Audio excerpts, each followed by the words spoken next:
ভালপোৱা কম বেছি পুৰুষৰ জীৱনত আহেই, কিন্তু নিজৰ সংগিনীৰ পৰা ভালপোৱা সকলো পুৰুষৰ নচিবত নাথাকে।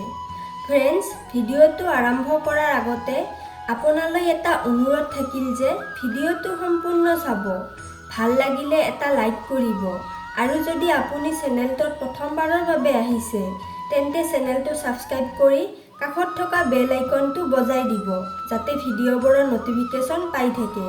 তেতিয়াহ'লে বেছি দেৰি নকৰি আহক ভিডিঅ'টো আৰম্ভ কৰোঁ। বহু সময়তে দেখা যায় কোনো ছোৱালীয়ে স্বামী থকা সত্ত্বেও পৰপুৰুষৰ প্ৰেমত পৰি যায়। ইয়াৰ উপৰিও বিষয়টো তেওঁ গোপন ৰাখিব বিচাৰে। সেইকাৰণে হঠাতে যদি আপোনাৰ স্ত্ৰীৰ ভিতৰত এই 5টা পৰিৱৰ্তন দেখা পায়, তেতিয়াহ'লে বুজিব যে তাই বেলেগ কোনো পুৰুষৰ লগত সম্পৰ্ক গঢ়িব খুজি আছে। নাম্বাৰ 1, সাজ-পোছাকত হঠাতে পৰিৱৰ্তন আহা। কোনো ছোৱালী যেতিয়া প্ৰথম কোনো সম্পৰ্কত সাঙুৰ খাই যায়, তেতিয়া স্বাভাৱিকতে তেওঁ নিজকে যিমান সম্ভৱ সুন্দৰভাৱে সাজ-পোছাক কৰাত তেওঁৰ নজৰ থাকে। লগতে নিজকে সুন্দৰভাৱে সজাই তোলাত উপযুক্ত সংসাধন ব্যৱহাৰ কৰে। এইবিলাকৰ ফালে তেওঁলোকে অলপ বেছিকৈ ধ্যান দিয়ে। কিন্তু বিয়াৰ পিছত সম্পৰ্কৰ বয়স অলপ বঢ়াৰ লগে লগে নিজৰ স্বামীৰ ওচৰত তেওঁৰ সাজ-কাচৰ পৰিমাণ অলপ কমি যায়। যদি দেখা যায় হঠাতে আপোনাৰ জীৱন সংগিনীৰ সাজ-কাজ বা সাজ-পোছাক তেওঁৰ গুৰুত্ব বাঢ়ি গৈছে বা পৰিৱৰ্তন আহি গৈছে, তেতিয়া এইটো সম্ভৱ হ'ব পাৰে যে তেওঁ আন কোনো পুৰুষৰ লগত সম্পৰ্ক গঢ়িব বিচাৰি আছে বা তাইৰ নজৰত আন কোনো পুৰুষ আহি গৈছে। নাম্বাৰ 2, গা এৰা মনোভাৱ। ছোৱালীবোৰে প্ৰকৃততে নিজৰ সম্পৰ্কৰ প্ৰতি বহুত সংবেদনশীল হয়। আপুনি কেতিয়া অফিচৰ পৰা ঘৰত আহিছে, কেতিয়া খাইছে, সেইবিলাক যেনেকৈ নজৰত ৰাখে তেওঁলোকে, তেনেকৈয়ে আপুনি তাৰ জন্মদিন মনত ৰাখিছেনে নাই বা দিনত কিমান বাৰ ফোন কৰিছে, সেইবিলাক তেওঁলোকে নজৰত ৰাখে।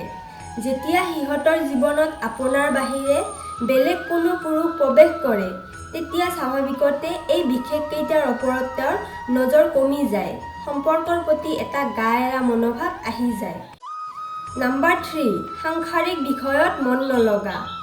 হঠাৎ আপোনাৰ জীৱনসংগীৰ ভিতৰত যদি এই পৰিৱৰ্তন আহে যে তাইৰ সাংসাৰিক জীৱনত মন নাই বা সৰু সৰু বিষয়লৈ অশান্তি সৃষ্টি কৰিব খোজে বা ঘৰত তেওঁ থাকিব ইচ্ছা নকৰে, তেন্তে আপুনি ভাবিব যে তাইৰ জীৱনত আন কোনো পুৰুষ প্ৰৱেশ হৈ গৈছে।